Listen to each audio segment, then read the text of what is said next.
Inspired by the detailed and disturbing images found in the pages of an epic poem, Dante's Inferno literally invites you to go to hell. Fighting through an upside-down layer cake of sin and carnage with an assortment of customizable combat moves makes for interesting imagery and bloody battles, but seemingly malicious design decisions and tedious gameplay take what is otherwise a decent action game to a dark place that's more about suffering than fun. Mortals and wild beasts alike are tempered by my songs.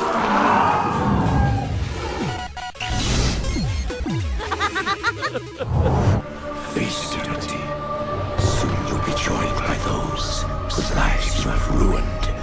On Earth, Dante Alighieri was a 14th century Italian poet who penned a masterpiece of world literature known as the Divine Comedy. In video games, he's a sin-soaked knight of the Crusades, hacking his way through 9 circles of hell to rescue his lady love, who's been kidnapped by a taunting, perverted Lucifer. Beatrice! In spite of its literary pedigree, Dante's Inferno presents a simple, action-driven plot. And that's fortunate, since trying to find meaning in the game's sloppy treatment of heavy themes like suffering and redemption will only leave you with an impression of blind carelessness and profound stupidity. Of course, while the game doesn't have any kind of coherent message, it includes plenty of gratuitous nudity and manages to set itself up for a sequel. And I will not be damned like you.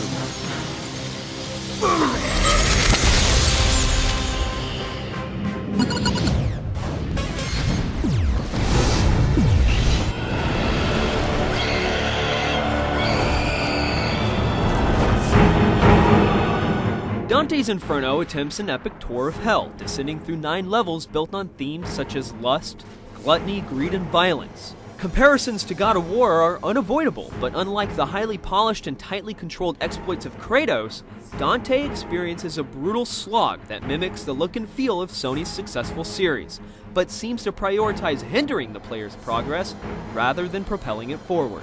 Your tour of hell will run from 10 to 12 hours, but regardless of how you enjoy the game's combat, you'll most certainly feel that a lot of that time is wasted. Punishing puzzle sections will continuously assault you with enemies as you go about your task, and you'll rarely pass through an area without killing waves of enemies that spawn from the ground just when you think you're clear to move on. The game clearly pads out its length at the expense of your enjoyment, exemplified by a grueling 10-part challenge mode in the penultimate level that's both lazy and out of place. I do not wish to see you suffer, but you leave me little choice. Most insultingly, the game robs you of even the smallest accomplishments you've made the moment you die. If you've upgraded a move or picked up any items, you'll have to go through the motions again and again until you pass the sequence. Cheap deaths can be annoying, but feeling like the game is wasting your time is a sheer insult. Burn in eternal hell.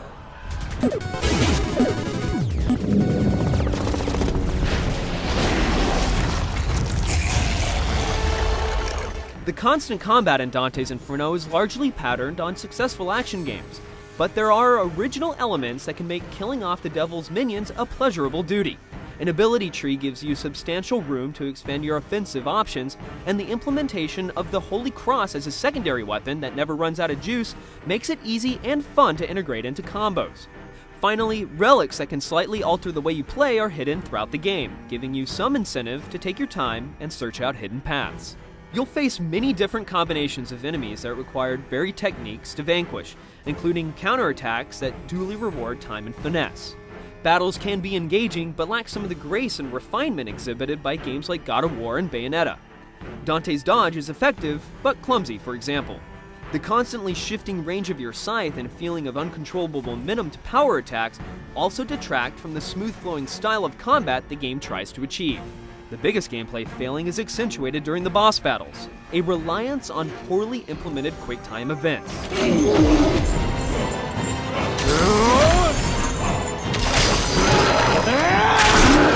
Poor on-screen placement, directions meant for your analog sticks that are difficult to read, and generally bad response ensures that you'll have to relive at least a few of these sequences several times over.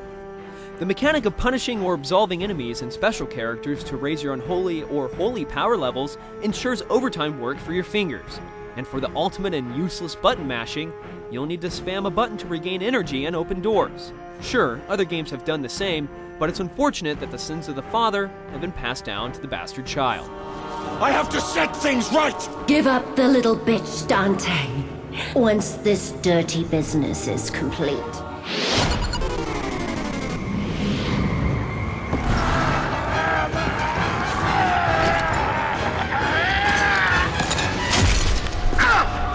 While the story is typical video game fluff, Dante's Inferno does directly benefit from the grotesque and disturbing imagery Alighieri laid down in his imagining of hell.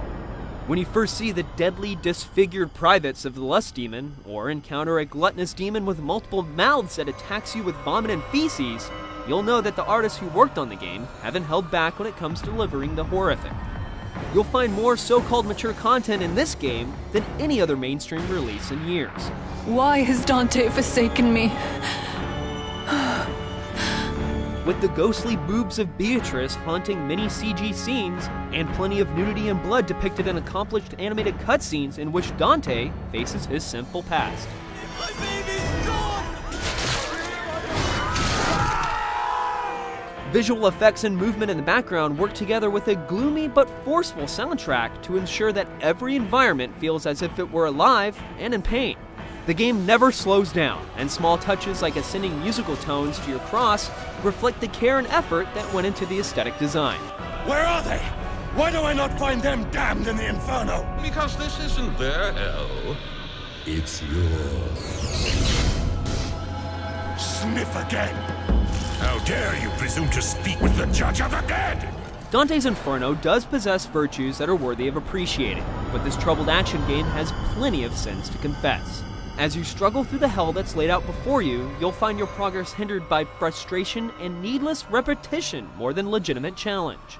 While it goes through many of the same motions perfected by the best games in its genre, Dante's Inferno never reaches their lofty heights.